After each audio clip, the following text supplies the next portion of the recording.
नमस्कार जी। सत साहब जी। क्या नाम है जी आपका? मेरा नाम ब्रज किशोर दास है। सर कहाँ से हैं आप? हम औरंगाबाद बिहार के रहने वाले हैं।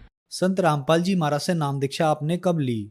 20 नवंबर 2015 में लिए थे। संत रामपाल जी महाराज से नाम दीक्षा लेने से पहले आप क्या भक्ति साधनाएं करते थे? पहले सभी देवी देवताओं की भक्ति साधना करते थे। कृष्ण जी के लिए इसे 24 एकादशी करते थे। दुर्गा माता का इसे व्रत भी रखते थे। एतवार का भी व्रत करते थे, लेकिन उससे कोई फायदा नहीं हुआ जी। प्रतिदिन और शरीर जो है से कि गिरावट में चलते चला गया। और बहुत सारे भूत प्रेत का भी हमारे ऊपर प्रकोप रहता था। अनेकों जगह दिखलाए, लेकिन कोई फायदा नहीं होता था।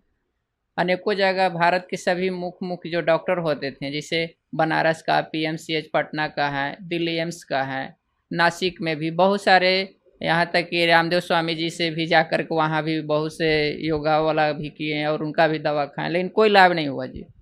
डॉक्टर लोग ने यहाँ तक भी बता दिया कि अब यहाँ इंडिया में इससे ज़्यादा कोई आपके लिए जांच का सुविधा नहीं है, आप विदेशों में जा सकते हैं। लेकिन हम लोग गरीब परिवार थे, वहाँ जाने में सक्षम नहीं थे। रविशंकर जी थे, उनसे भी हम 98 से 2012 तक रहे उनके साथ, लेकिन उनसे भी कई एक बार मिले वहाँ। स्वयं रविशंकर जी भी हमको बहुत सारे मैंने आशीर्वाद भी दिए, बताए जिस तरीक़ा से वो सब सारा उनका भी साधना और फॉलो करते रहें। लेकिन हमको पेट दर्द और जो भी शिकायत था बीमारी, उसमें कोई लाभ नहीं हुआ जी। इसके बाद आसाराम जी से भी पटना में एक बार आए थे, तो वहाँ भी गए थे सब मैंने कुछ के कहने और अथी से। तो जाने के बाद वहाँ भी ऐसा लगा कि इनसे शायद ले लेंगे तो हमारा कुछ समस्या का समाधान होगा।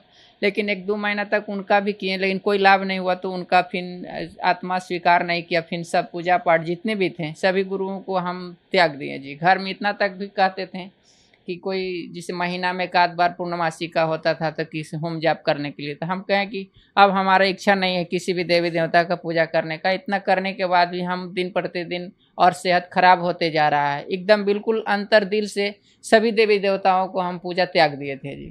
तो फिर क्या कारण बना कि आप संत रामपाल जी महाराज की शरण में आए?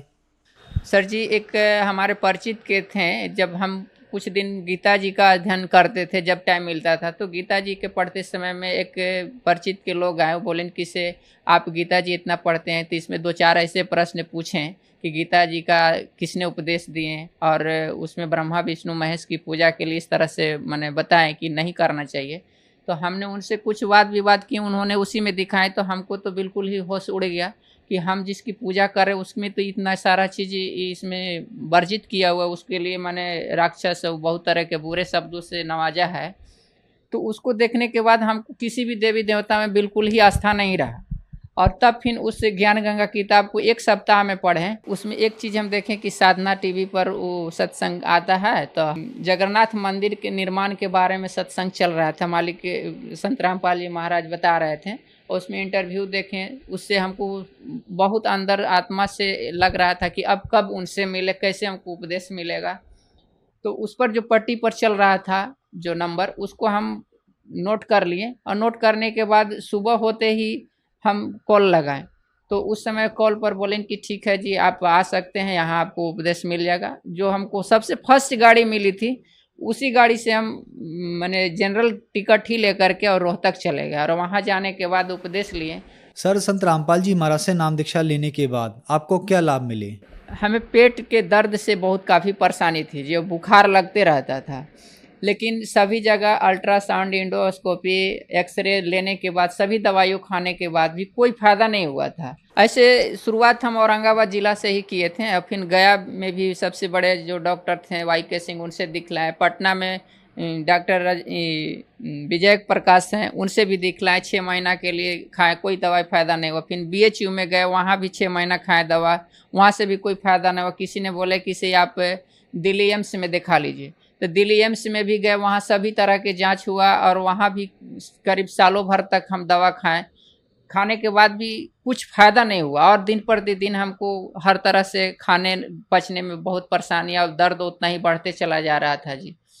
और इसके बाद ही जब इनके पास जब संत रामपाल जी महाराज जी से जब उपदेश लिए, तो उसी दिन से वहाँ तो छाना हुआ और मिर्चा का ही प्रसाद खाने को लिए मिलता था। हम डर से नहीं खा रहे थे कि ये छाना हुआ पूड़ी है और ये मिर्चा है, हम कैसे खा पाएंगे। लेकिन भूख इतनी लगी रही थी कि हम विवश होकर के सोचे कि अब खाएंगे तो हो सकता है जलन और पेट दर्द और बढ़ जाएगा, लेकिन खाने के बाद हमको कुछ ऐसा एहसास नहीं हुआ कि हमको दर्द हो रहा है या जलन हो रहा है। उस दिन के बाद से अब मिर्च के बिना हमको खाना नहीं अच्छा लगता है जी, वो हमारे लिए सबसे पसंद का हो गया है। और इस समय अभी हमें किसी भी तरह का पेट दर्द और पचने या और तरह के कोई शारीरिक कष्ट है अभी नहीं है जी। पहले से आर्थिक लाभ में जितना भी कमाते थे सभी जादू जंतर या भूत प्रेत के दिखाने में और डॉक्टरों के पास जो भी कमाते थे उससे ज़्यादा कभी कर्ज ले करके खेत तक भी बेच करके हमने इलाज कराया है जी।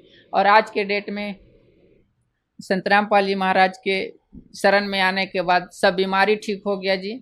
और आज हम जो भी घर पर खेती बाड़ी या अपना जो क्लिनिक चलाते हैं उससे बहुत अच्छी से हम सभी परिवार शांतिपूर्वक जीवन बिता रहे हैं जी। तो जो दर्शक आज आपको टीवी पर देख रहे हैं और वो दर्शक भी संत रामपाल जी महाराज से नाम दीक्षा लेना चाहते हैं तो कैसे ले सकते हैं?